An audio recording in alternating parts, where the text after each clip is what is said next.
بسم الله الرحمن الرحيم الحمد لله رب العالمين والصلاة والسلام على سيدنا رسول الله وعلى آله وصحبه وسلم أرضي قيمها بدن إن شاء الله مركز كسر دوادا 10 كله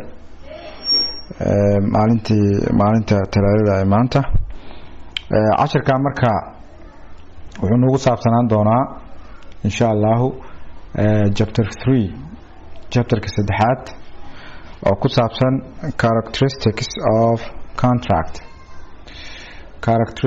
of contract ku saabsan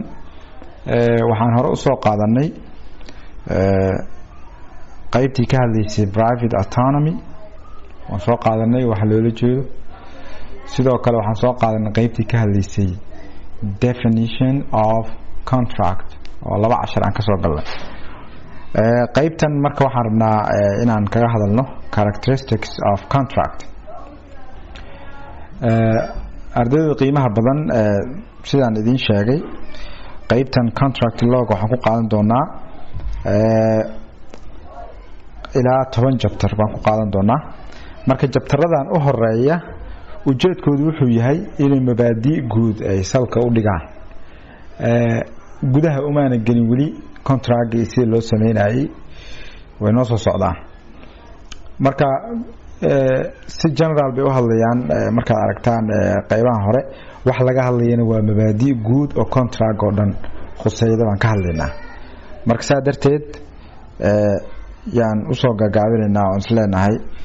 si fudud isu dhaafiya marka waxaan jecelnahay insha Allah chapterkan ina maanta aan iska soo gabagabeeyno asagana oo si fudud aan u dhameeyno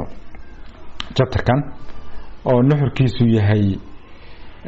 waxa laga hadlayaa the common features of contract waxyaabaha muuqanaya ee shaqooyin ah ee contract uu noo qabanayo ama habdhaqanka contract yaan rabnaa inaan si fiican u sii bidhaamino waan soo qeexno contract wuxuu yahay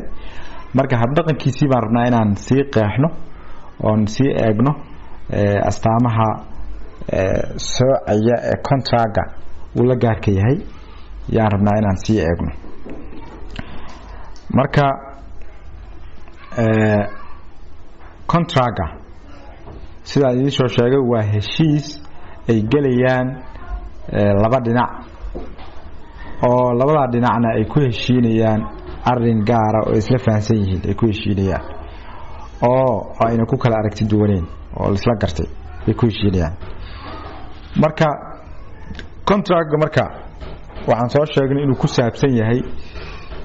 private dealings inuu ku saabsan yahay macaamilka gaarka ah ee dadka caadiga ah inuu ku saabsan yahay macaamilkaas gaar ahaan uu kaga sii saabsan yahay macaamilka dhaqaale inuu ku saabsan yahay baan ka soo hadalnay marka this is one of the aspects of contract uu la gaar yahay uu kaga duwan yahay heshiisyada kale iyo waxyaabaha kale sidaan qeexitaan ku soo sheegnay marka aspectiga koowaad oo u gaarka ah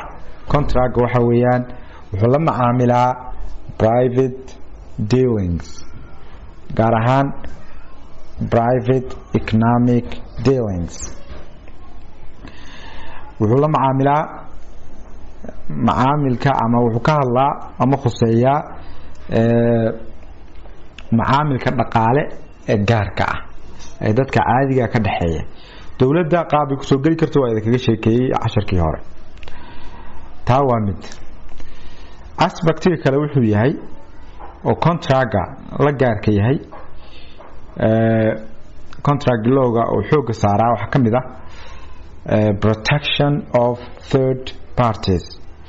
dhinacyada saddexaad buu ilaaliyaa danahooda contract-gan haddii qof saddexaad uu dan ku yeesho oo provision kamida uu danta qofka ka hadlayo qofkaasi wuxuu xaq u leeyahay inuu contract-ga daba galo oo arrinkiisii uu meel saarto buu xaq u leeyahay طبعا مبدئي ahaa aan ku soo qaadanay brevity of obligation yaan kaga soo sheekeynay third party-ga iyo sidoo uu soo galiyo obligation-ka labada qof ka dhaxeeya oo contract-ga ka dhalanaya marka third party-gu marka protection buu xeerku siinayaa oo lagu ilaalinayo third party-ga danihiisa. waxaan soo sheegnay contract-ga third party-ga obligation ma saari karo oo qofka culays uma saari karto uu asaga rabitaankiisa ku galin, laakiin dana uu ku yeelan karaa heshiiska markaa meesha ka jira oo labada qofood ay galeen. danaha uu ku yeeshana wuxuu xaq u leeyahay inuu soo dabagalo oo danihiisii uu raadsado.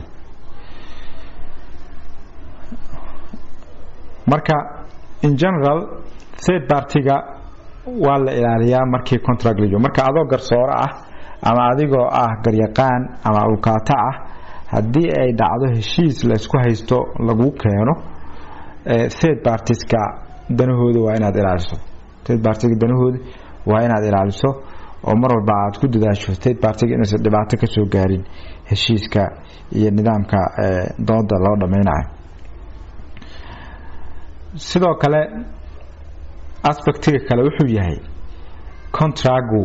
wuxuu sidoo kale ilaaliyaa ama xaqiijiyaa protection of public interest, in la ilaaliyo danta guud in la ilaaliyo. danta guud in la ilaaliyo laba macno way ku iman kartaa.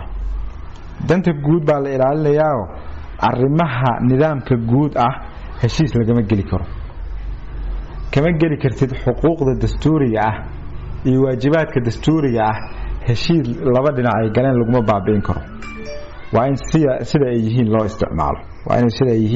loo isticmaalo. xeerka ciqaabta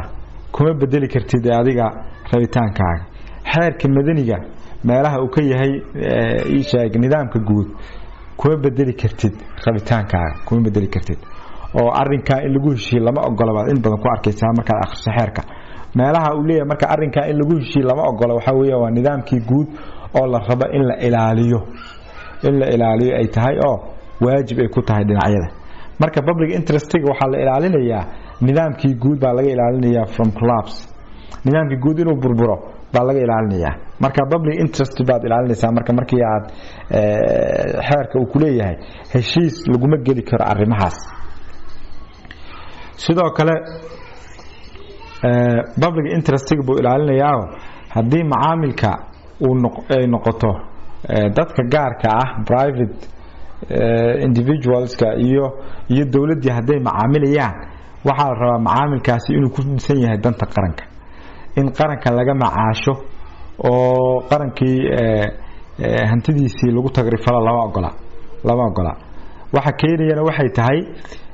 qofka markii uu joogo xafiis public ah oo lacagta aysan ahayn lacag asaga uu shaqaystay oo lacag laga soo qaaday canshuur bixiyaasha, waa taxpayers money. taxpayers money-giisa marka lacagta ay bixiyaan dadka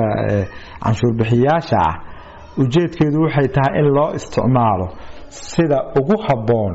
sida ugu beeqaansan in loo isticmaalo weeyaan. lama ogola in lagu tagrifalo lacagta, lama ogola. marka qofka public office-ka jooga hadduu ilaahay ka baqaynin ama uusan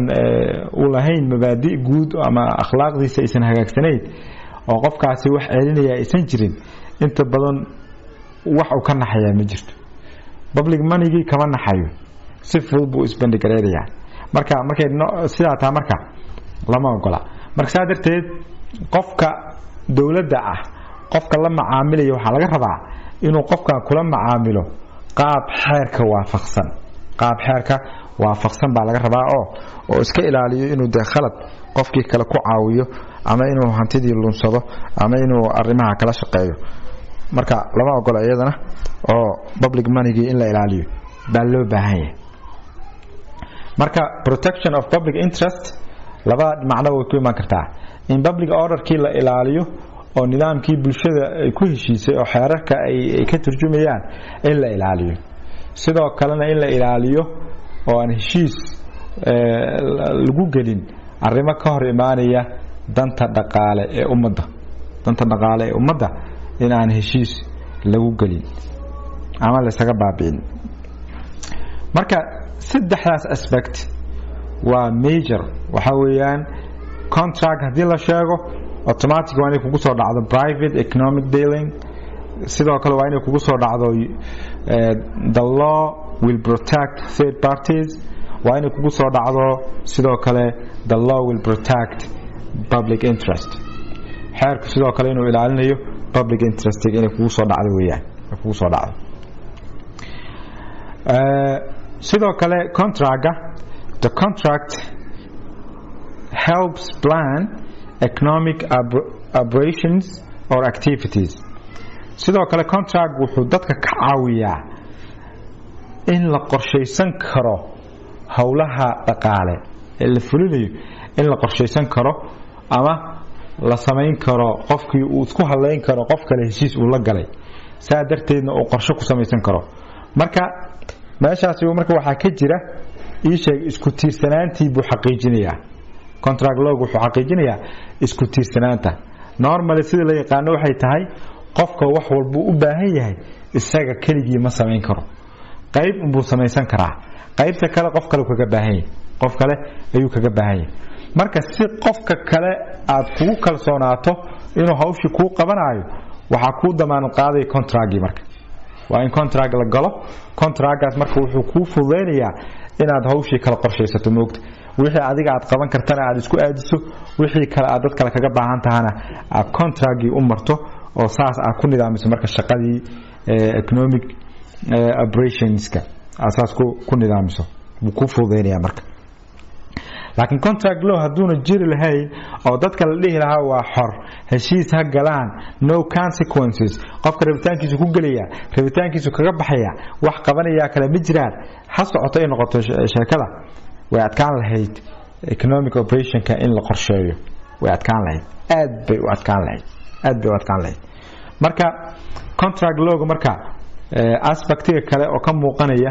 oo featureka muhiimka ah waxa weeyaan wuxuu gacan ka geysanayaa in la qorsheeyo economic operationska maadaama uu abuurayo isku tiirsanaa uu saacidayo isku tiirsanaanta dhinacyada heshiiska galaya oo qofkii heshiiska si fudud kaga bixi karo oo consequences baa jira oo hadii uu ka baxo oo meel xun kaga baxo compensation baa laga rabaa aadiya sidoo kale contract waxa weeyaan waa individually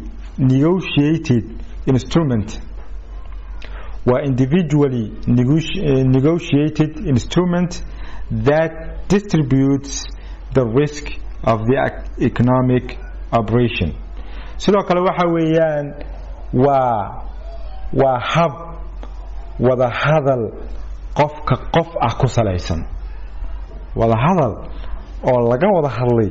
buu ku dhisan yahay heshiisku normally astaanta buu leeyahay heshiis lama galo ilaa miiska la wada fariisto la wada hadlo la wada cadeeyo qof walba waxa uu rabo miiska uu saaro la isu tanaasulo arrinkii la dhiraandhiriyo ugu dambeyn la isla garto wax u wada dan ah dhinacyada marka wada hadlay u dan ah ee ka soo baxaan marka heshiiska waa instrumentiga lagu wada hadlayo marka la wada hadlayo waxa la sameeyaa khatartii economic operation ka baa la qaybinayaa khatartii baad qaybinaysaa heshiiska aad galayso khatartii buu qayb ka qaadaya tusaale ahaan haddii aad warshad leedahay warshadana alaab dibadda in looga keenay ay tahay si ay u shaqeyso alaabtaasi haddii diyaaradda lagu qaadayo alaabtii diyaaradda lagu qaadayo aad adiga leedahay alaabtii aad ka soo qaado meeshii aad ka soo iibsatay ilaa meeshii aad deganeed aad keento adiga soo qaadato waxaagii alaabtii haddii kaa baaba'do adiga kaa baaba'day laakiin haddii aad contract la gasho shirkad wax soo qaada haddii aad contract la gasho oo shirkadii ay adeegii qaadista ay kuu sameeydo oo transportationkeedii aad isticmaasho haddii marka alaabtii ay ku baaba'do ayada damaanad qaadaysa marka farqi baa u dhaxeeya alaabtii haddii adiga aad soo qaadato to risk sababta haddii baaba'do adiga kaa baaba'day laakiin haddii heshiis lagu soo qaadayo qoladii heshiiska aad la gashay baad ka rabtaa alaabtii iyadoo safe inay ku keenaan baad ka rabtaa marka meeshaas marka waxaad ku baabi'isay khatartii ahayd in alaabtii aad iska baabi'iso adigoo aan meel u raacato aan helaynin ana helin mar contract-kii baa ku fududeynaya inaad riskiga iska move garayso oo qof kale aad ku wareejiso oo qofkii kale uu khatarta qaato isagana khatarta markuu qaadanayo kharash buu ka rabaa Soomaaliya heshiiskii wixii dantiisa uu ka hadlayaa طبعا rules ka aad bay u badan yihiin ku saabsan international transportation ka international trade ka shuruudo badan bay leeyihiin iyo caymis iyo hawlo badan oo la xiriira baa jira oo khatarta lagu la macaamilo oo transportation ka lagu la macaamilo marka halista marka ka iman karta operation ka oo ah hantidii inay baabacdo in dhibaato ka timaado in hantidii laga dhaco waxyaabo badan baa iman kara oo hantidii dhaqdhaqaaqeedii ka iman kara sidoo kale ka iman kara wax soo saarka alaabta marka adiga sameeysanaysid hadii wax ka halaabaan adaa damaanad qaaday laakiin hadaad hebel ka dalbato oo alaabta asaga sameeyo hebel waxaad ka rabtaa alaab caafimaad qabta inuu ku siiyo alaab jaban ama alaab ceeb leh kama qaadanaysid saadarteed adiga alaabti nadiif ka ahayd inaad hesho yaad xaq u leedahay isagana wuxuu xaq u leeyahay inuu de qarashkii marka aad ku heshiiseen ka qaato marka khatartii ahayd in alaabtii wixii ka ceeb yeesha adiga ka baabaayaan baa meesha ka baxaysa qofkii kale baa isaga wareejisay marka feature muhiim weeyaan marka wuxuu leeyahay economic contract waxa weeyaan waa individually negotiated instrument that distributes the risk of the economic operation hanaan wada hadal qofka ku dhisan oo qaybinaya khatarta ka iman karta howlgalka dhaqaale ka iman karta buu qaybinaya marka labadii tusaale aan soo qaadanay oo ah qof alaab warshad leh oo alaab sameynaya inaad ka dalbato iyo in alaab adiga sameyso kala khatar yarta sidoo kale inaad alaabtii aad soo iibsatay adiga soo qaadato iyo inaad heshiis gasho oo lagu soo qaado way kala khatar yartahay marka contract wuxuu ku dhisan yahay marka nidaamkaas buu ku dhisan yahay sidoo kale contract waxa la rabaa interest-ga aad raadsanaysid danta aad ka gaaraysid heshiiska waa inay tahay dan legitimate ah oo legal ah oo xeerka waafaqsan waa inay tahay waa inaysan ahayn dan xeerka ka hor imaanaysa waa inaysan ahayn marka arrinkii ahaa protection of public interest bay soo gelaysaa oo waa in legality la ilaaliyo legality of the interest danta aad meesha ka helaysid waa inay tahay dan legally sax ah inay tahay weeyaan sidoo kale waxa la rabaa waxa heshiiska lagu galayo waa inay waafaqsan yihiin prestationka aad qofkan u keenayso ama aad siinayso waa inuu de xeerku waafaqsan yahay sidoo kale xeerku waa inuu waafaqsan yahay oo hadduu waafaqsanayn waxa weeyaan contract sax ma noqonayo sidoo kale reasonka loo sameeyo طبعا prestationka iyo shuruudihiisa waa ka soo hadalnay waagii aan ka hadlayn obligationka the same applies here intii aan ka soo sheegnay prestationka iyo shuruudihiisa intii oo kale baa xaqana ka shaqeynaya marka prestationkii shuruudihiisii aan obligation ku soo baranay sidooda ayaga bay xaqana ka shaqeynayaan oo rabaa in ayagana sidoodii loo ilaaliyo baa rabaa waxa jira marka wax la yiraahdo standard form contracts waxa jira heshiisyo nuqulkoodii uu isku mid yahay oo shuruudahoodii iyo waxoodii isku mid yihiin oo aan ahayn qof aan loo gelin oo si general loo sameeyay oo lagu talagalayo dadkoo dhan inta markaa shirkadda la macaamilayso in heshiiska la gal lagu talagalayo waxa la yiraahdaa standard form contracts baa la yiraahdaa ama waxa la yiraahdaa adhesion contracts ama waxa la yiraahdaa heshiisyada u hoggaansanaanta ama heshiisyada ku biirista ayaa la yiraahdaa oo heshiisyadaasi maxay yihiin waa heshiisyo aan lahayn ama aan lagu ogolayn customerka aan loo ogolayn in uu negotiation ka sameeyo featureka ugu muhiimsan heshiisyada ay leeyihiin waxay tahay take it or leave it ku qaado ama ka tag ku qaado ama ka tag wax option oo ku furan ma jiraan aan ka ahayn inaad shuruudihii meesha ku qornaa inaad saxiixdo aad qaadato maxay marka heshiisyada noocaas oo qofka saa ugu khasban yahay heshiisyada khuseeya essential goods and or services heshiisyada khuseeya alaabaha muhiimka u ah nolol maalmeedka dadka iyo adeegyada muhiimka u ah heshiisyada lagu galaa inta badan qaabkan bay ku yimaadaan oo shirkaduhu maadaama dadka la macaamilayaan dad badan ay yihiin qof heshiis ulama galayaan hal heshiis bay sameeyaan kaasun bay dadka saxiixaan oo cuntadii ay kamid tahay oo ay kamid tahay adeegyada ii sheeg ay kamid tahay adeegyada Allahu musta'an korontada biyaha ay kamid yihiin adeega telefoonka adeega internetka ay kamid yihiin adeega transportationka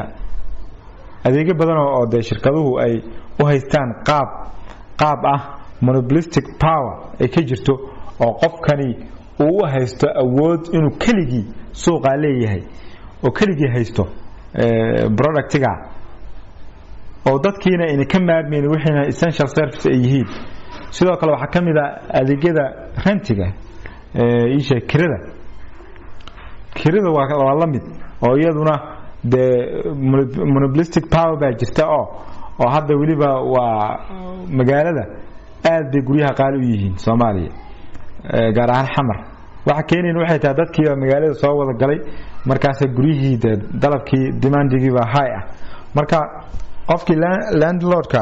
way u sahlan tahay qofkii inuu yiraahdo guriga bax oo ama uu yiraahdo kharashka inta bix oo u yeeriyo shuruudo adag uu yeeriyo way u sahlan tahay marka heshiisyada marka khuseeya arimahaas baahida gaarka loo qabo oo dadku ay aad ugu baahan yihiin marka waxa heshiisyada noocaas ay ku soo baxaan qaab ah standard form contract oo contract hal nidaam u qoran oo dadka dhan laga saxeexayo oo shuruudo guud oo dadka dhan khuseeya ay ku qoran yihiin mar contract wuxuu leeyahay wuxuu khuseeyaa essential goods or services buu khuseeyaa waxa jirta monopolistic power baa jirta oo awooddaas intee la eg tahay bay saameynta suuqan la eg tahay haddii adeegani dhowr shirkadood ay keenayaan xooga way ka khafiifsan tahay heshiisyadan shuruudaha adag dadka loo yeerinayo way yaraanayaan laakiin haddii monopolistic powerka uu xoogaysto oo dadka tartanka uu ku yahay suuqaasi waxa adkaanaysa in customerkii uu dan badan helo oo inta badan waxa danaysanaya shirkadii baa danaysanaysa sidoo kale general conditions baa jira oo ugu dambeyn lagu soo khatimiyo take it or leave it warqaado ama ka tag adaa u baahan way macnaheedu adaa ii baahan waa kuma baahni marka ama ku qaado ama ka tag ama ka tag sidoo kale waxa kamid ah alaabta electroniga aad loo isticmaalo oo white goods ka la yiraahdo sida isha talaagadaha iyo alaabaha kala guryaha lagu isticmaalo electroniga electrical appliances koodan ayagana waxay soo galiyaan heshiisyada lagu kala gataa ayagana waxay soo galiyaan adhesion contract bay soo galiyaan marka contract inuu yahay adhesion contract iyo inuusan ahayn kaliya ka eeg waxaad ka eegtaa waxaan dadka ka maarmin ma yihiin oo dadku khasban yihiin isticmaalaan ma jirtaa suuqa monopoly xoogan miyaa jirta sidoo kale waxaad eegtaa shuruudo general ma yihiin oo qof walba adeegaas qaadanaya shuruudo laga rabo ma yihiin mise dad gaar ah baa laga rabaa ugu dambeynna shirkadu ma dhihi kartaa ku qaado ama ka tag ma dhihi kartaa ku qaado ama ka tag ma dhihi kartaa weeyaan marka noocaas markay yihiin marka heshiisyada oo qaabka loo galiyo waxa weeyaan negotiation baa meesha ka baxaya marka waxaan rabnaa astaantan waxa waaye waa non negotiable contract form weeyaan waxaan waa qaab heshiis loo galo laakiin astaantii muhiimka ahayd aan soo sheegnay oo contract inuu yahay negotiation inuu ku dhisan yahay aan ka soo sheekayn bay ka soo horjeedaa oo meesha ka saaraysaa marka waxyaabaha asaasiga ba keenay marka maxaa khasbaya oo contract ka dhigay qaabkaas waxa ka dhigay waa economic factors baa jira oo qofkii uu u baahan yahay kama maarmo ku khasbaya haduuna helin dhibaato u geliya saadarteed waa inuu iska qaato wixii waa inuu iska qaato oo kama maarmo hal kale ma laha marka markay saa tahay culimada qaar xataa waxay yiraahdaan ama dadka qaanuuniyiinta qaarkood waxay yiraahdaan waxaan heshiis ma aha laana heshiiska wuxuu ahaa nidaamkiisu inda labada dhinac waxay ku qanacsan yihiin Soomaa oo qof walba dan marka u muuqato meesha ka qaadanay Soomaa baa tiina ka muuqato meesha in fact waxani waa contract waxa dadka qasbayna waa economiga oo wixii maadaama qofku uu qabsan karin waa inuu shirkadda ka iibsado waa simply waa taas moogta laakiin qofkii si kale u saameyn kara go'aanadii shirkadda haddii consumerka ay yeeshaan iskaashato haday yeeshaan oo iskaashato u ololeyso xuquuqdooda ay yeeshaan oo shirkadii dhaleecaysa oo ka dhicisa oo xuquuqdooda u dooda way saameyn karaan price-ka alaabta lagu iibinayo waa saameyn karaa aad baa loo saameyn karaa marka qaabkaas kamid ah qaabka looga hortagi karo marka maadaama wadada ay furan tahay waa xeerku waa ogol yahay sidoo kale nidaamkan waxa kale looga hortagi karaa oo dadka in si khaldan awoodii monopolistic loogu isticmaalo looga hortagi karaa in xeerku inuu ka hadlo oo xeerkii uu tilmaamo guidelines la raaco oo arrinka lagu xalinayo marka waxaan haysanaa markay heshiisada ay yihiin adhesion contracts ama standard form contracts markay yihiin waxa yaala shirkad oo loo yaqaano proponent oo ah cidda danleyda ah oo marka hawsha iska leh oo maxay sameynaysaa dictate waxay yeerinaysaa shuruudo qofka kale dhanka kale taagan oo consumerkana waxa loo yaqaanaa adherent qofkii ku khasbanaa inuu iska aqbalo hawshii oo wada hadalka uu u furnayn marka we have proponent we have dictate we have adherent saddexdaas bay tahay yani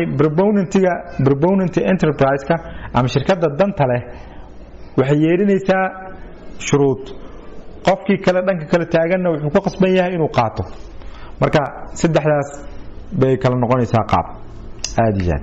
marka waxaan rabnaa inaan dul marno marka laba qodob oo khuseeya arrinkan oo xeerka madaniga Soomaaliyeed ku qoran oo ka hadlaya arrinkani iyo sida loo maareynayo faragelinta xeerku ka sameeyo qodobka 146 qodobka 146 xeerka madaniga Soomaaliyeed wuxuu leeyahay hadii heshiiska lagu sameeyo ama lagu galo qaabka hogaamiska ah oo hal dhinac uu hogaaminayo dhinaca kale lagana helo ama ay ku jirto heshiiska shuruud qallafsan oo culus waxa u banaan garsooraha inuu wax ka bedelo shuruudahaas inuu wax ka bedelo uu ka dhigo wax macquul oo laga bixi kara ka dhigo sidoo kale waxa u furan in uu ka cafiyo shuruudahaas dhinaca iska hogaansamay ee ku khasban waxan inuu qaato inuu shuruudahaas ka cafiyo oo shuruudihi adkaa uu faragelin inuu uga sameeyo marka faragelintaas waxay fududeynaysaa waxay ka khafiifinaysaa qofkani shuruudii qalafsaneed in laga khafiifiyo isagoo waafajinaya sida cadaaladdu ay tahay markaana uu waafajiyo sida cadaaladdu ay farayso inuu waafajiyo markaa waxbana kama jiraan wixii sidaas ka duwan ee lagu heshiiyo marka amar nidaamkii guud ah buu bixinayaa meeshan wuxuu leeyahay garsooraha awoodda lagama qaadi karo inuu faragelin ku sameeyo arrinka garsooraha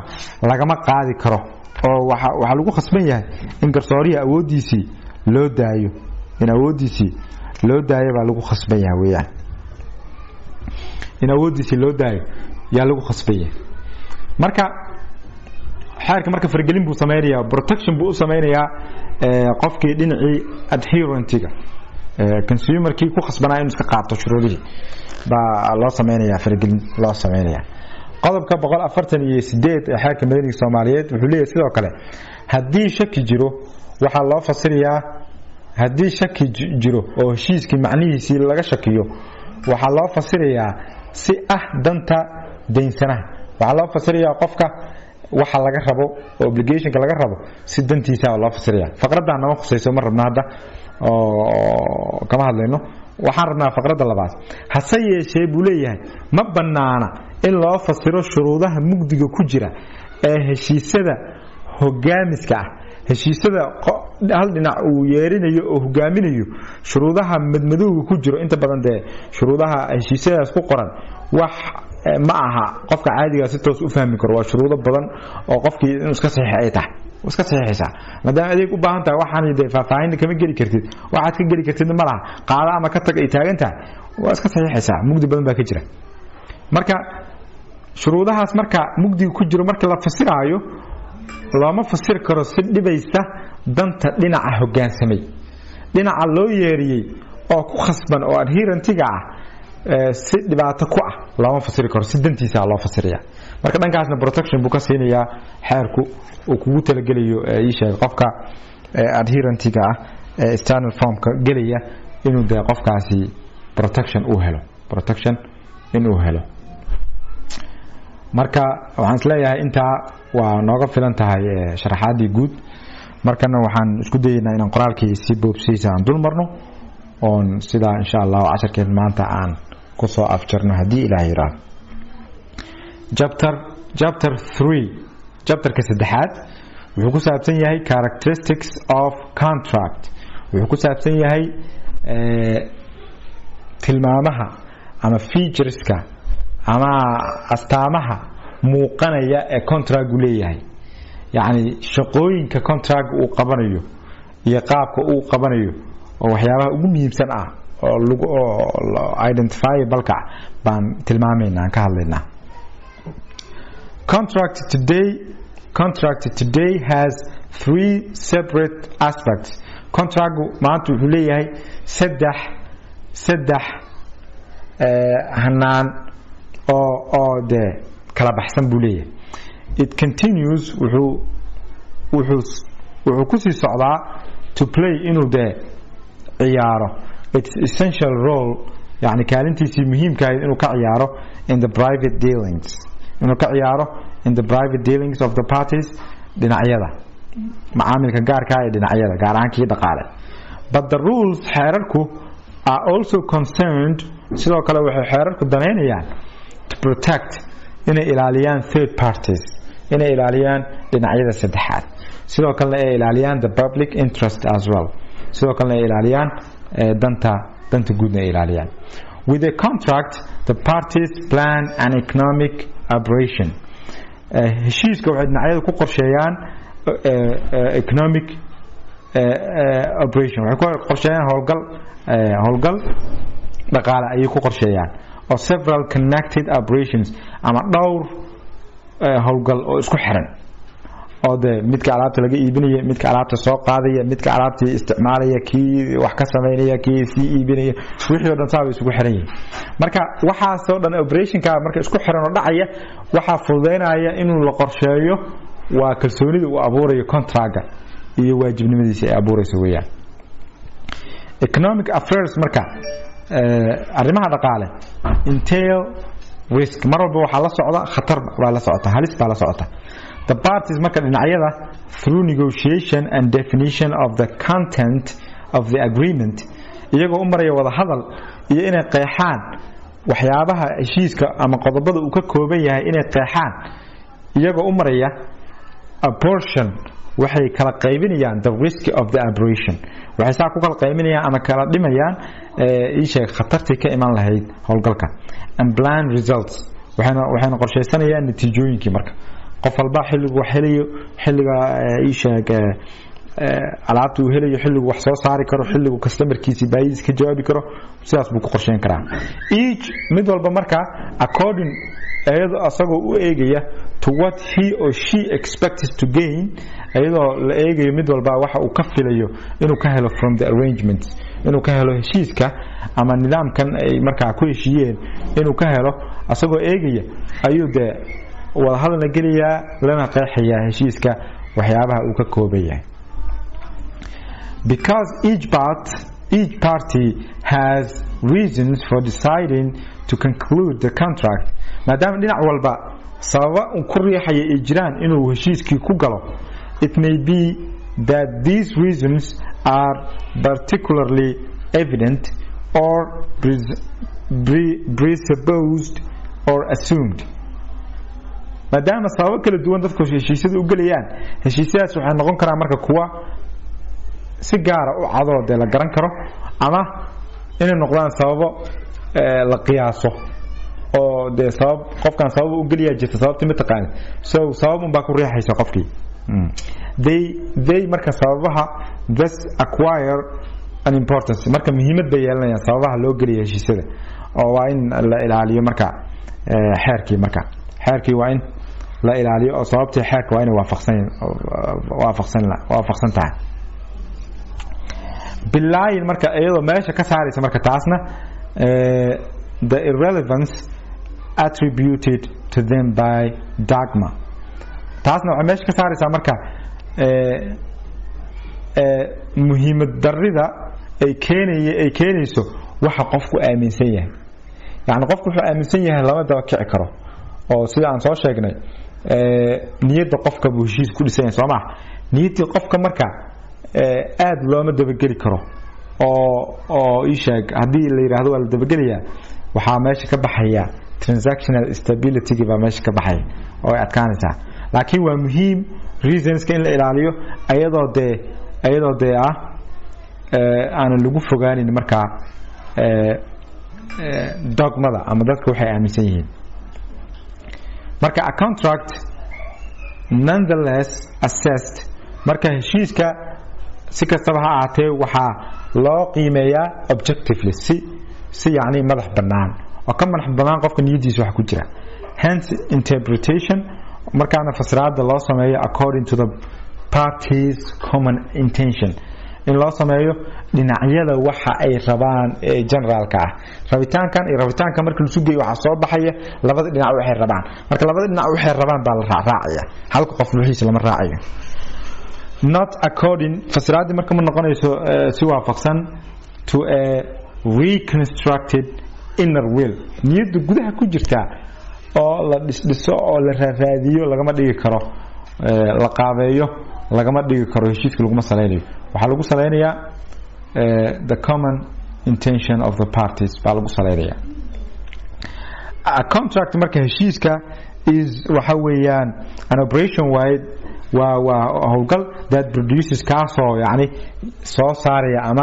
ama sameynaya legal effects raad xeereed ku yeelanaya between the parties dhinacyada dhexdooda labada dhinac dhexdooda buu ku yeelanaya third parties are dhinacyada saddexaad marka are however protected waxaa lagu ilaaliyaa ayaga by the reliance principle waxaa lagu ilaaliyaa mabda'a ku tiirsanaanta maadaama ay heshiiskani dan ay kala yihiin ama ay ku tiirsanaadeen ama ay dan ku yeesheen ama ay aamineen waxa meesha ka socday saa darteed waa in danahoodii la ilaaliyo for example where a person buys property qofka hadduu ka iibsado alaab from a non-owner qof aan lahayn buu ka iibsaday qofbaa wuxuu ka iibsaday qof aan alaabti lahayn marka waxaan eegaynaa qofkan inuu yahay qof niyad sami ku iibsaday iyo inuu yahay qof niyad xumo ku iibsaday niyad xumo hadduu yahay consequences baa jiri doona haddii niyad sami ay tahana qofkaasi wax consequences kama soo gaarayaan operationkii asagoo dhibaato aan ka soo gaarin baa hawshii la saxaya ama a third party's right ama qof saddexaad uu xaq inuu u yeesho kale to challenge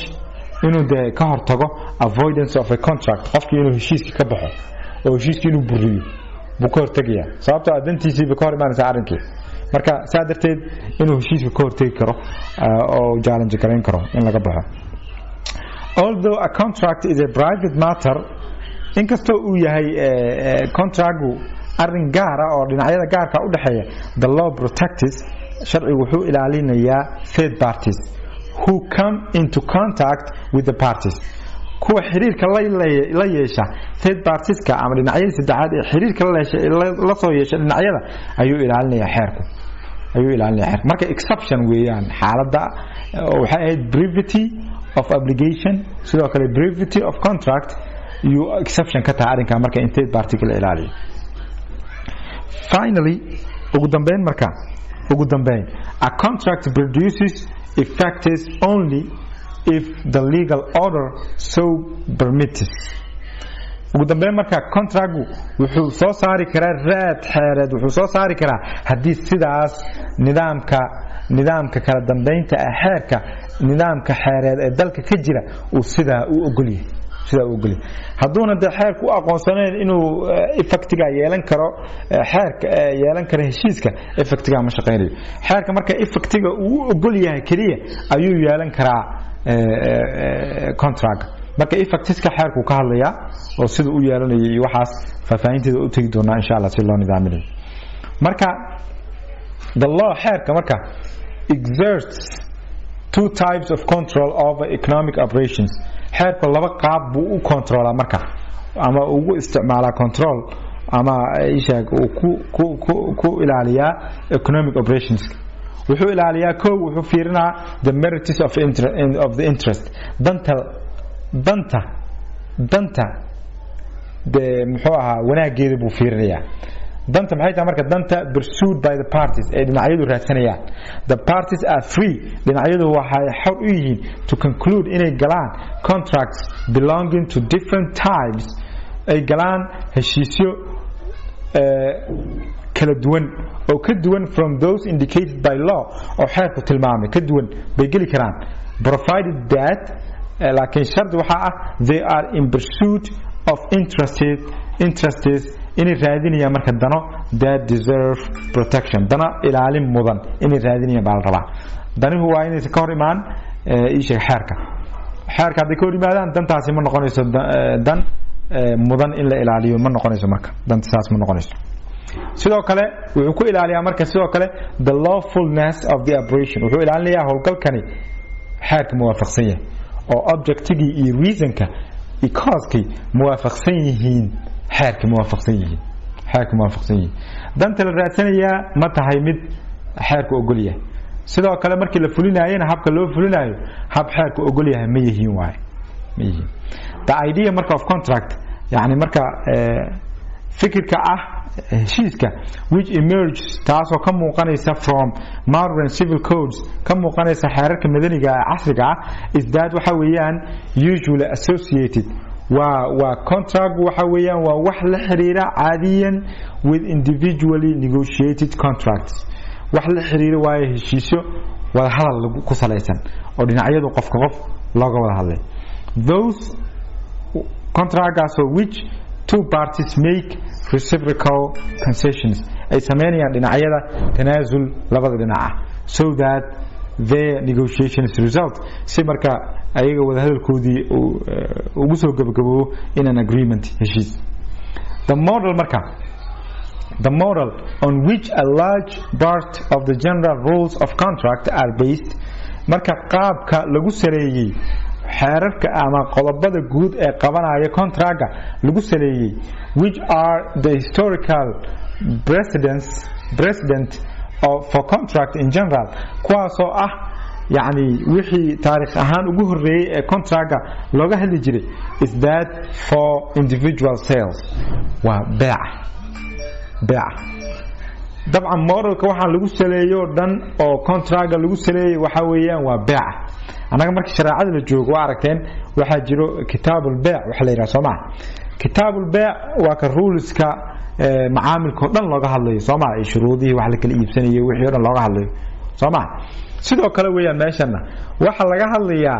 waxa modelka lagu saleeyo waxay tahay waa individual sales kii baa lagu saleeyay oo historically soo jiri jiray oo marka forms balance yeeshay oo si fudaaday oo casri yeeshay oo qaab kala duwan yeeshay laakiin wixii waxay madaxa la galayaan in wax la isdhaafsanayo laba qof baa wax kala iibsanay danba isdhaafaysa waa ka in practice marka dhaqanka loo eego marka however this phenomenon marka muuqaalkan sheeg in la wada hadlayo oo heshiis uu ku saleysan yahay xeerka contract inuu ku saleysan yahay heshiis waxa bedelay extension of standardization in la ballaariyo marka standardization standardization waxa la yiraahdaa oo waxa loo isticmaalaa production lineska shirkadu markay nidaaminayso wax soo saarka si effective u noqdo productivity kor loogu qaado warshada waxa loo rakibayaa qaab automatic oo isheeg fududeynaysa wax soo saarkii inuu si xaggan buu productive ka soo galiyaa meel buu ka soo galiyaa siba waxa lagu soo sameeyaa meel bacba lagu gelinayaa meel diinka bay ku dhijinaysaa meel walba qof taagan Soomaa hadba wixii la sameeyay bay ku xirantaa standardization marka waxa waaye nidaamkaas loo sameeyo isheeg production line loo nidaamiyo fududeynaya inay hawshiisi automatic u socoto oo rabitaanka bini'aadamka aan saameyn ku lahayn macnaheedu wasaas rabitaanka bini'aadamka aan saameyn ku lahayn marka tiiba waxay soo gashay marka heshiisyadii waxaan ku ogeyn rabitaanka bini'aadamka shaqeynaya waxa la yiri rabitaanka bini'aadamka waa laga tagiyaa oo duruufo badan oo dhaqaale iyo duruufo badan oo jira iyadoo la eegayo saa darteed marka waxa extension lagu sameeyay marka standardizationka oo waxay noqotay in contract xataa laga dhigo wax standard oo ay sheeg aan negotiation u baahnayno oo si fudud dadkii looga saxeexo taa macnaheedu waxay tahay marka the working into various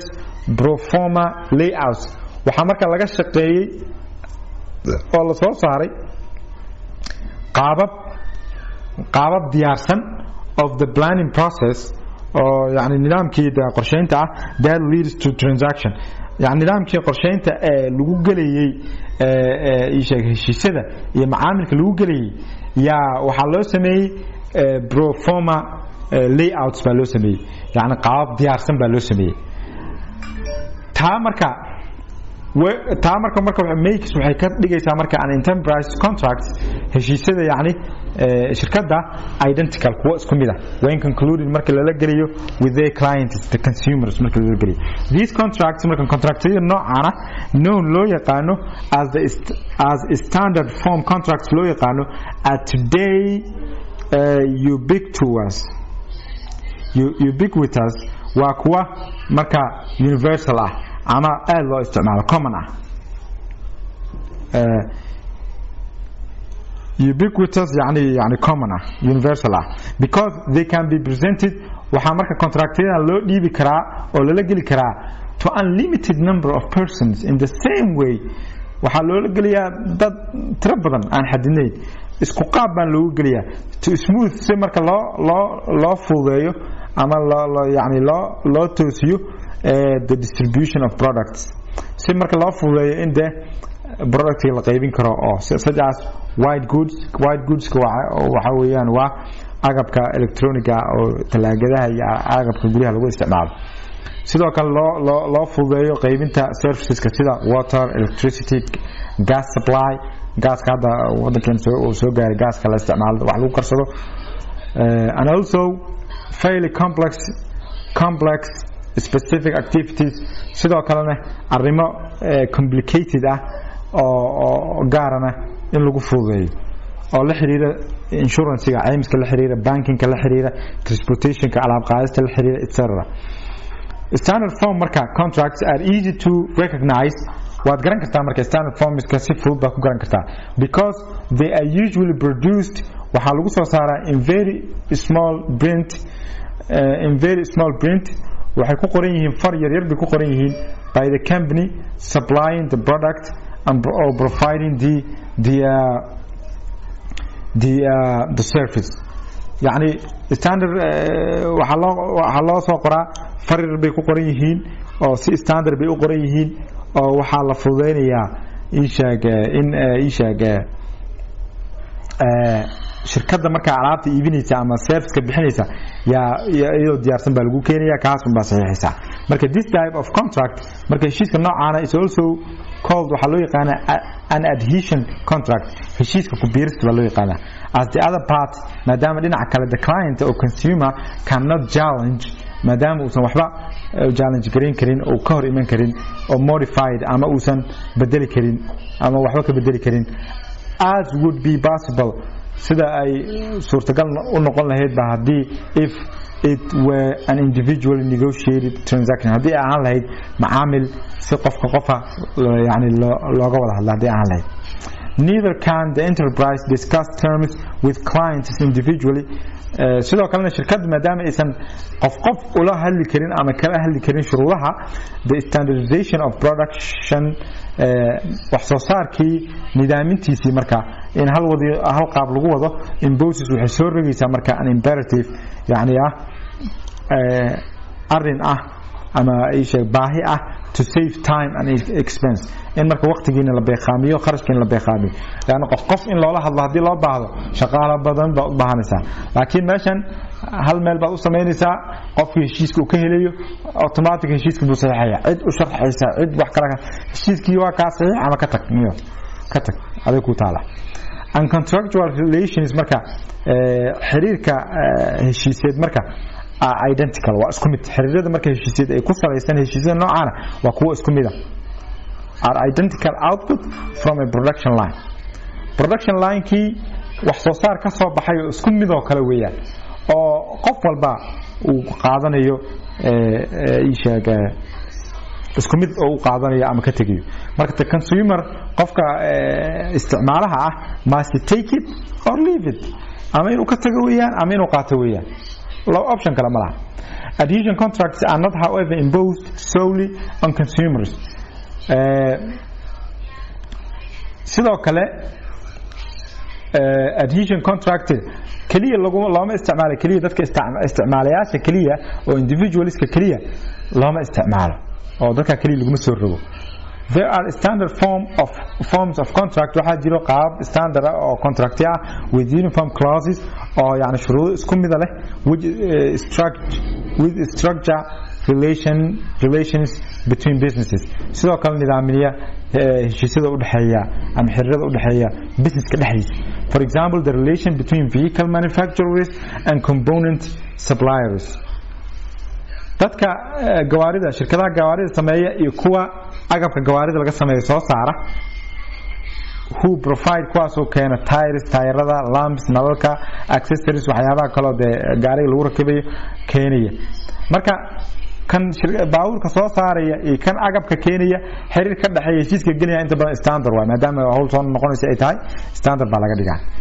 there are also contracts drawn up in standard form by third parties and are adapted by the parties sidoo kale waxaa jiri kara standard form oo dhinacii heshiiska la gelaysa uusan sameeyno dhinacyo kale ay sameeyeen oo shaqadii lagu fududeynayo oo dhinacyada gelaya sida tenancies oo kale tenancies sida ay sheegay kiradoo kale heshiisyada kiradoo kale are usually concluded waxa lagu galaa using iyadoo isticmaalayo pre-printed form qaab hore u daabacan loo isticmaalayo which can be bought kuwaasoo laga iibsan karo in tobacconists yani dukaamada yararka laga iibsan karo the parties dhinacyada the landlord and tenant qofka kirista iyo qofka guriga iska leh buy a copy bay soo gadanayaan and complete way buuxinayaan and use it waxayna isticmaalayaan as if they had drawn it up themselves waxayna isticmaalayaan si ayaga inay shuruudihii qorteen oo kale marka taana waa standard form ka mid tahay oo sidoo kale nootayaha inta badan heshiisyada baabuurta lagu kala iibsado waxaasoo dhan u diyaarsan yihiin magacyadan buu ka bedelaya bas tiyaa la saxiixaya marka aydan standard form bay noqonaysaa laakiin standard form qaybta ugu adag waa qaybtaas oo shirkadda iyo consumer ka dhaxeeya qaybta ugu adag oo xeerka ka hadlaya waa qaybtaas contracts such as this marka heshiisyada noocaana full of uniform clauses oo ay ka buuxaan marka clauses ama shuruudo isku mid as said waxa la yiraahdaa contain inay ku jiraan ay wataan baa la yiraahdaa general contract conditions yani shuruudo guud oo heshiiseed baa ku jira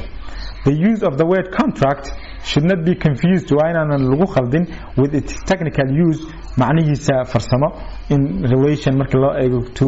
contingency yani shuruud eragaas condition hadda hore waan ku soo marnay contract Soomaa waan ku soo marnay obligation ka markan ka hadlayno Soomaa marka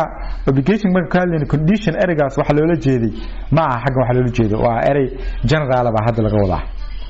laakiin macnaha contingency markuu yahay waa macnaha xagga buu la aadaya or the general principles that are used in interpreting the law ama mabaadiida guud ee loo isticmaalo fasiraadda xeerka waa inaan lagu khaldin tan waxa laga wadaa just on shuruud qof yeerinayo baa laga wadaa adhesion contracts marka are not a contractual type ma aha nooc heshiis loo galo ma aha. They are waxa weeyaan a mode of contract formation. waa qaab loo sameeyo heshiisyada nooc kamida heshiisyada ma aha. nooc kamida heshiisyada ma aha waa qaab loo galo heshiisyada. waa qaab loo galo saadarteed baa xagga kaga hadalnay. haddii type ahaan lahayd qaybaha heshiisyada oo qaybta dambe jatarada ma kaga hadli doono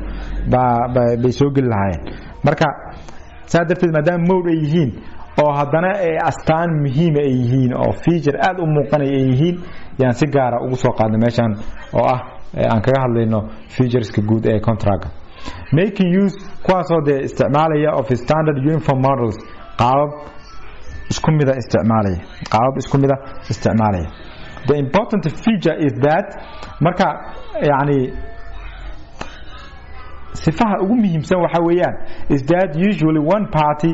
has drawn up its terms. qof baa heshiiskani qoray and it is rapidly produced si degdegana loo badinayaa because the other party adheres to those terms. qofkii kale baa marka si fudud heshiiska ku aqbalaya without negotiation ayadoo dee wax negotiation ama hadal aysan jirin. It can be adapted to any contractual type. waxaa loo isticmaali karaa contractyada kala duwan baa loo isticmaali karaa. sale kala iibsiga, transport, alaab qaadista, supplyga, current accounts oo bangiyadii ah. waxaa loo isticmaali karaa lettings kiradii. waxaa loo isticmaali karaa insurance aymiskii. obviously also waxaa loo isticmaali karaa to special types such as leasing heshiiska muddada dheer oo loo isticmaali karaa ama heshiiska wax lagu kala iibsado. heshiis guryaha lagu kala iibsado baa jira kaas baa la yiraahdaa leasing. because the enterprise has usually drawn it up maadaama shirkadii marka waxaan ay hor u diyaarsatay they normally contain clauses marka waxaa ku jira shuruudo more favorable to that party shirkadii marka dan u ah oo loo yaqaan the proponent than to the consumer oo ah or adherent ama aan dan u ahayn qofka consumerkii oo danta ugu badan waxa qaadanaya proponentkii baa qaadanaya. the fact that the consumer is obliged to take or to leave the product or service is the basis of the proponent's strength. marka qofkani wuxuu kugu xukumay waxay tahay maadaama aad ku khasban tahay inaad ka tagtid waxaan ama qaadatid yaa waxay sal u tahay awoodda uu qofkan ku isticmaalayo oo dee awooddii monopolistic ah. he can impose wuxuu kugu soo rogi karaa whatever terms he chooses. wuxuu kugu soo rogi karaa shuruud kasta oo asaga doonayo. however disadvantageous to the other si walba qofka kale ay dhibaato ugu yihiin. hence the expression dictate expressionka yeerinta ama amarka yeerinta often employed ayaa la isticmaalaa to denote si loo muujiyo this state of affairs yani arrinkan kala dhaxeeya proponentiga vis-a-vis the consumer kala dhaxeeya. amounting taasoo yani keenaysa to a kind taasoo yani ka muuqanayso ama ku biishubanaysa to a kind of regulatory power qofkani awood inuu dee xeerdejin oo kale inuu yeesho kale ah oo ku yeerinayo wixii as if the proponent sida in qofka yeerinayo shuruuda way a kind of legislature inuu sharci dejiyaha amal laying down asagoo ku qoranaya mandatory and non-negotiable terms ku qoranaya shuruudo khasaba aan laga wada hadli karin. marka there are especially three principles which state waxa jira marka saddex mabda oo arinkani fahankiisa iyo sida loo maareynayo khuseeya. the effectiveness of clauses depends on whether they can be known. waxaa rabaa clauseska iyo shuruudaha qofkan uu yeerinayo inay yihiin shuruudo la fahmi karo la ogaan karo not on the actual knowledge of the general condition. qofkii inuu shuruudihiisa sax u fahmi laguma saleynayo laakiin wax la fahmi kara ma yihiin baa lagu saleynaya. saa darteed ambiguity badan baa jira oo idin sheegay oo mugdi badan baa ku jira shuruudaha baalka. marka waxaa looga fiirinayaa shuruudahan shuruudo la fahmi kara ma ahayd qofka hadduu waqti geliyo okay marka waa ku shaqeynaya waa qofkii qabtaan. haddii laakiin shuruudihii wax la fahmi kara aysan ahaynba oo marka waa meel dubdala laga geli karo weeyaan oo qofkii kale fasiraadii marka loo isticmaali karo. The requirement of the adherent is explicit acceptance by signature of terms that are particularly disadvantageous to him. waxaa rabaa sidoo kale qofka u hoggaansamaya heshiiska inuu dee saxiixa rabaa shuruudaha inuu saxiixa rabaa shuruudaha maadaama ay danihiisa aan ahayn inuu saxiixaa raba hadduuna saxiixin oo heshiis aan la kala saxiixan contractgaas waxa weeyaan cilad buu leeyahay oo hadhowtii uu qofkii uu ka dacwoon karo dabcan shirkadaha Soomaaliya heshiisadaas oo standardka saxiix ma jiro korontadii biyihii waa la iska isticmaalaa qofkii wixii loo sheego inuu iska bixiyaa waa qaabka ay u socotaa marka in shuruudaha la saxiixo wixii wax qoraal la keeno baa loo baahan yahay the presidency of inserted clauses over the standard ones shuruudaha standard formka ku qoran ee shuruudaha sida gaarka ah labada qofood ay ugu heshiiyeen oo isla heshiiska la socda waxa markay isqabtaan waxa muhiim ah oo la raacaya shuruudaha dambe ee shirkadda iyo qofkani ee si gaar ah isugu garteen a special case of the principle of interpretation against the proponent marka shuruudaha guud looma raacayo maadaama wada hadal gaar ah ay galeen oo qofkani uu kala hadlay arrinka wixii uu kala hadlay baa la qabanaya marka wixii standardka lama raacayo marka against bay ku tahay idan the civil codes marka xeerarka yani madaniga ah expressly regulate this sort of general contract term waxay nidaamiyaan marka shuruudaha noocaana ee generalka ee contractka bay nidaamiyaan oo ka mid yahay xeerkeena it's claimed marka waxa la sheegaa that they do so in arrinka u sameynayaan by protecting the weaker party in ilaaliyaan dhinaca liita the adherent dhinaca hoggaansamay in ilaalinayaan but a close examination of the law hadii laakiin xeerarka aad fiirisid reveals waxay muujinaysaa the opposite is in fact the case waxa la ilaalinaya the weaker kaba ma ahe waxa la ilaalinaya dhinaca kale laana heshiis oo raali ka ahayn baa lagu dhaqan gelinaya Soomaaliya the privileged party is the proponent enterprise marka dhinaca dan ku qaba heshiisadani waa shirkadda yeerinaysa shuruudaha oo maxay tahay shirkadaasi shirkadda yeerinaysa shuruudaha ee heshiiska aad la galaysid iyada dantii leh oo heshiiskan in loo aqoonsado inuu heshiis yahay baa dan u ah iyada adiga marka protection yar oo lagu sameeyay lagu yiri shuruudaha hadii saa tahay hadii culus tahay xoogaa laga fududeynaa marka la leeyahay waa wax la xeerinaye laakiin wax si sax ah dan kugu ama in heshiis loo aqoonsado yaaba lagu xagliyay qolada kale lagu xagliyay oo culimada qaar ay leeyihiin waxaan heshiis ma baahaba in summary markaan soo koobno the following are the common characteristics of contract waa astaamaha guud ama featureska guud ee heshiisku waa obligatory waa wax khasab ku ah labada dhinac once the contract is perfected markii heshiiska la dhameeyo it shall have obligatory force wuxuu ku yeelanayaa awood khasab wuxuu ku yeelanayaa upon contracting parties dhinacyada heshiiska galaya the force of law between the contracting parties yani isha awoodda fulineed dhinacyada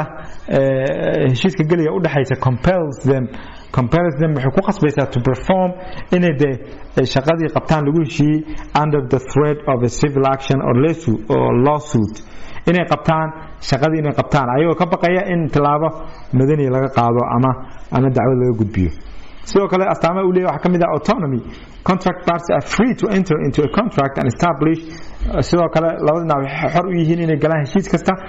and establish such stipulations in shuruudo kasta clauses terms conditions ay yeeriyaan shuruudo kasta iyo wax kasto qodob ah ay daneynayaan as they may deem convenient sida u arkaan ayaga inay u haboon tahay provided laakiin shardi waxa ah they are not contrary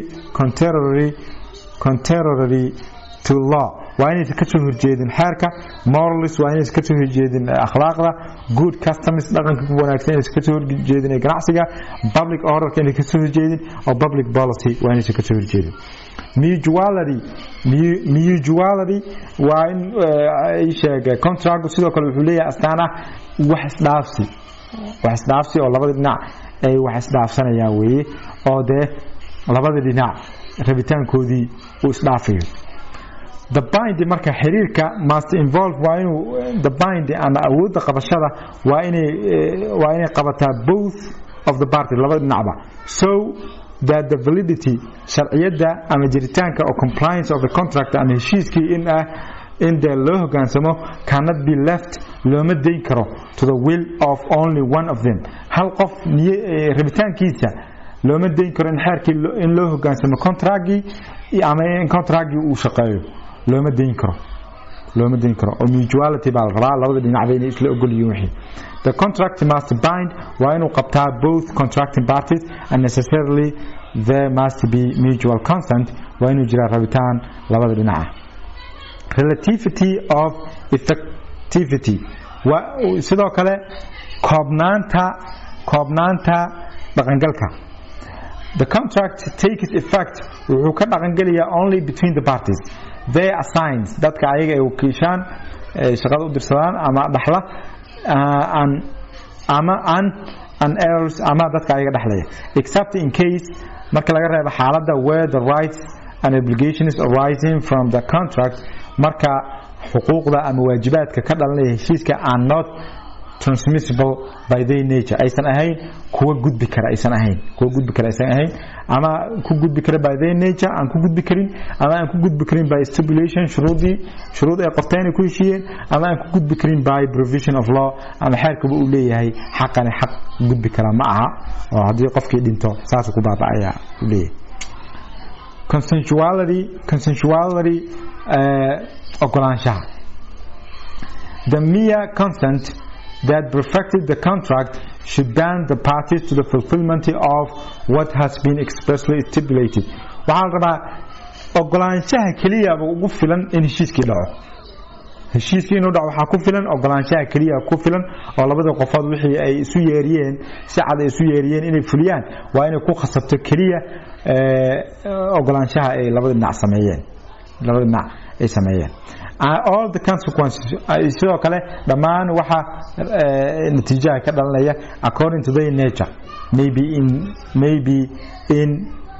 in keeping with good faith sidoo kale dhammaan raadadka dhalanayana waa inay noqdaan kuwa la jaan qaadaya niyad samida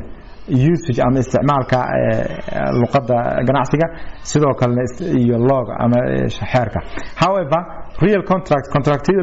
loo yaqaan real contracts oo ah contractyada alaab caadi la isu dhiibayo sida depositka in qofkii be